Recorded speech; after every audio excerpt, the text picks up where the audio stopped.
Hey guys, welcome to ESO Vault. Centurion here, and I've got a new Stamina Sorcerer build for you today. First, let me say that this isn't a meta build. My channel is focused on builds that are a little more accessible to average players, which includes me.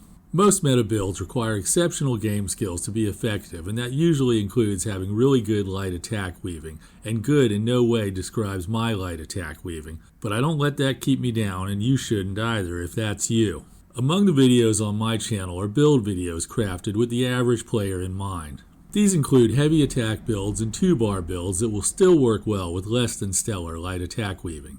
Today's build is a sorcerer with a 2-handed back bar and dual wield daggers on the front. My last sorcerer build didn't include a mythic item, and I said that right at the beginning. Today I'm going the other way and telling you that this build does make use of a mythic item. And the payoff for this is that the build does greatly increase damage, so if you can somehow come up with this item, it will definitely be worthwhile. Okay, let's go ahead and take a look at the character sheet for today's build, Time Warrior. Here on the character sheet, you can see that I'm a Dark Elf, which holds the top spot for Stamina Damage Dealer races. I'll put the tier list up on the screen for you guys that are interested in that. If you already have a character, go with what you've got. Don't change races, especially if you enjoy playing the one you've got. My food buff is Artaeum Takeaway Broth, and you can use this or the less expensive Dubious Camoran Throne. With Artaeum Takeaway Broth, I get health, health recovery, stamina, and stamina recovery. My Mundus Stone is a thief, and if you're rolling a new character, don't forget to go and get a Mundus Stone. It's easy to forget that step.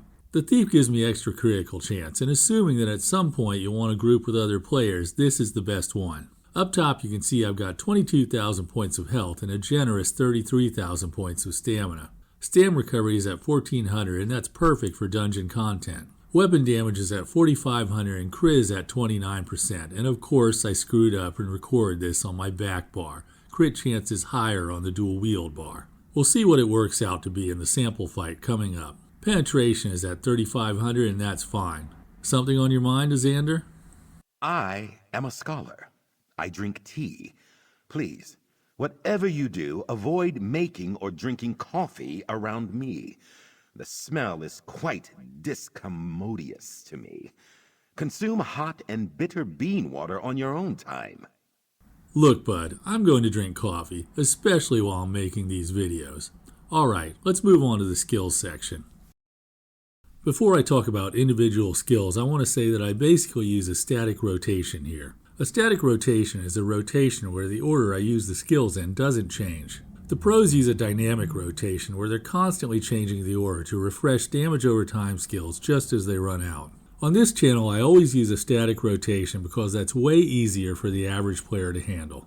Okay, I'm going to start on my 2-handed bar. The first skill I use in a fight is Hurricane. Hurricane is from my class skills kit, and it surrounds my character with damaging winds and gives me a speed boost. Hurricane's damage ramps up over time, so I'm going to be sure to let this run its full duration. Next I use Stampede from my 2-handed skills. Stampede closes the gap between me and my enemy and leaves a powerful AoE on the ground, and that's area of effect for any Argonians out there. Stampede also boosts my weapon damage by working together with the glyph on my 2-handed sword. More on that in the gear section. Next I use Carve, which is another 2-handed skill. Carve causes instant bleed damage and bleed damage over time. Now I lay down Razor Caltrops, which causes physical damage to any enemies in the area, and it reduces their armor by 5,000 points.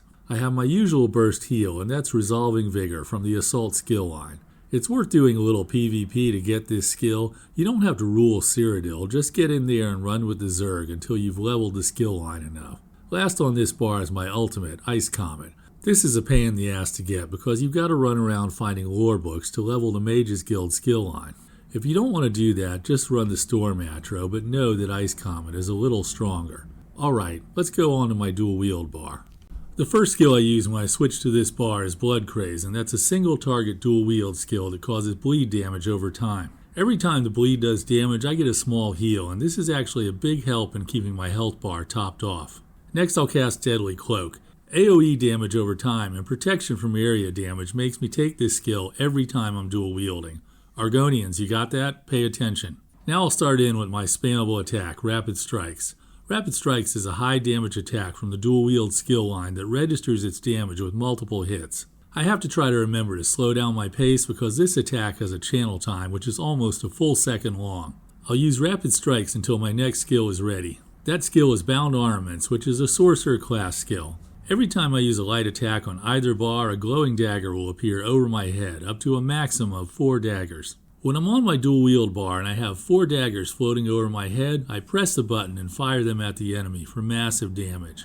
So it's possible that this may actually be the first skill I use on this bar, so it's not an entirely static rotation. I'll stay on this bar using Rapid Strikes and Bound Armaments until my character turns visible. That means the Hurricane skill has expired and I swap bars to refresh it, starting my rotation over again. Also taking up real estate on this bar is the Camouflage Hunter skill from the Fighters Guild. I don't use it, instead it gives me a passive boost to weapon damage and an additional boost when I'm flanking enemies. Last on this bar is the Fighters Guild Ultimate, and this gives me the usual passive boost to weapon damage and is a quick low-cost ultimate to use in a pinch. And that's the skills and the rotation. Let's go out to the Alkir Desert and see it in action. What do you think so far, Xander? Early days yet in this collaboration, but I have high hopes, cohort. I was actually talking about the build, but okay. I drink a potion of weapon power, then it's Hurricane, Stampede, Carve, Razor Caltrops, and the Ice Comet. Bar swap, Blood Craze, Cloak, then I start with my spammable. I have 4 daggers, so I fire them. I got caught by her AoE there, I'm lucky I'm not dead. I turn visible, so I bar swap and start all over again.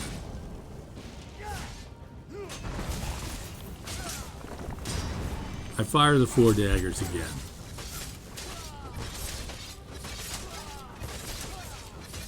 And again. And that's it.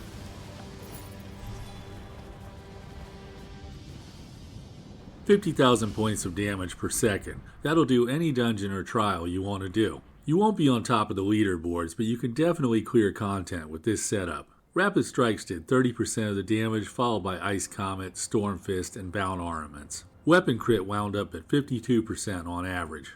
That's not super high, but there's a lot of damage going on here. There's a long list that goes on past the bottom of the page. You'll notice one thing that's conspicuously absent from the top, and that's status effects. This isn't a status effect build at all. Looking at the uptime on them, it's not impressive, but they're obviously not going to be important to every build.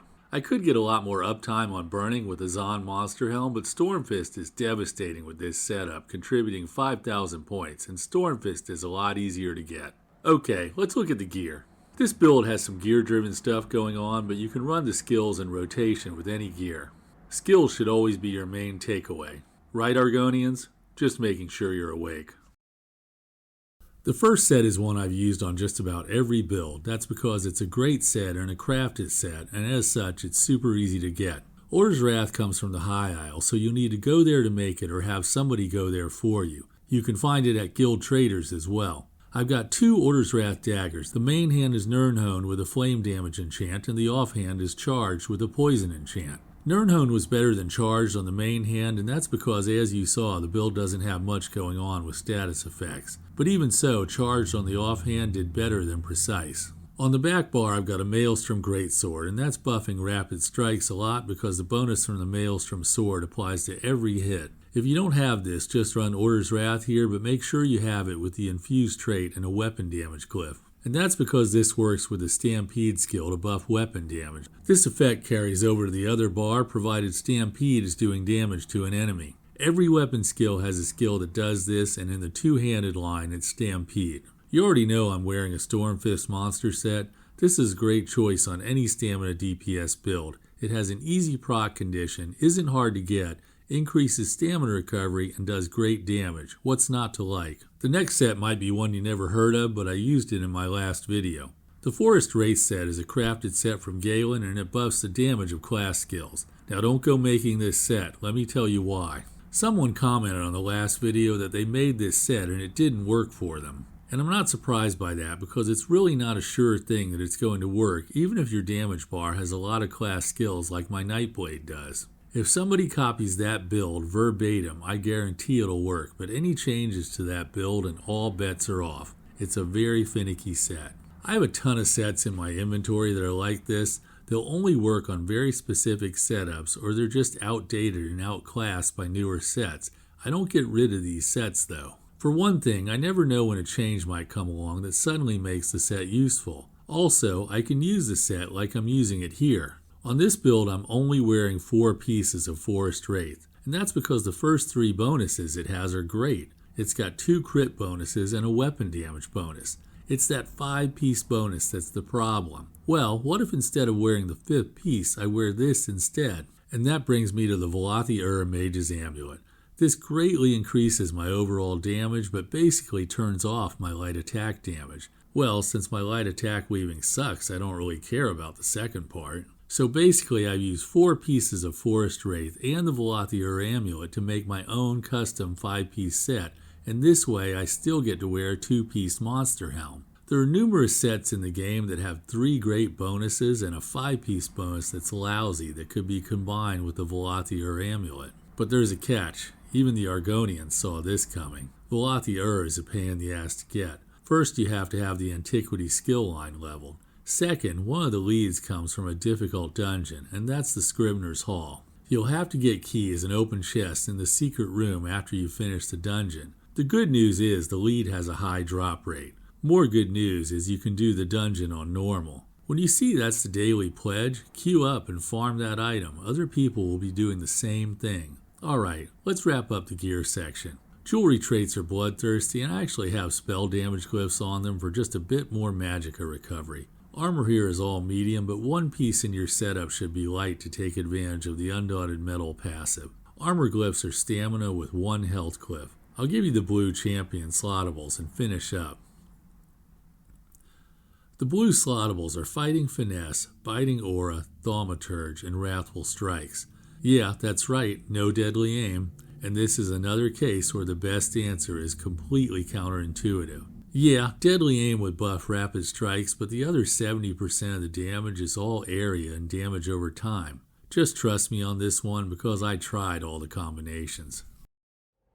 Well, Xander, how do you feel about the build video we just did? Favorably. Why? Do you have cause to think otherwise? I hope you guys liked it. If you did, smash the like button, and if you want to see more content like this, please subscribe to the channel. I'll leave you with a fashion show and a fight at the end. Thanks for watching. Have a great day and enjoy your adventures in Tamriel.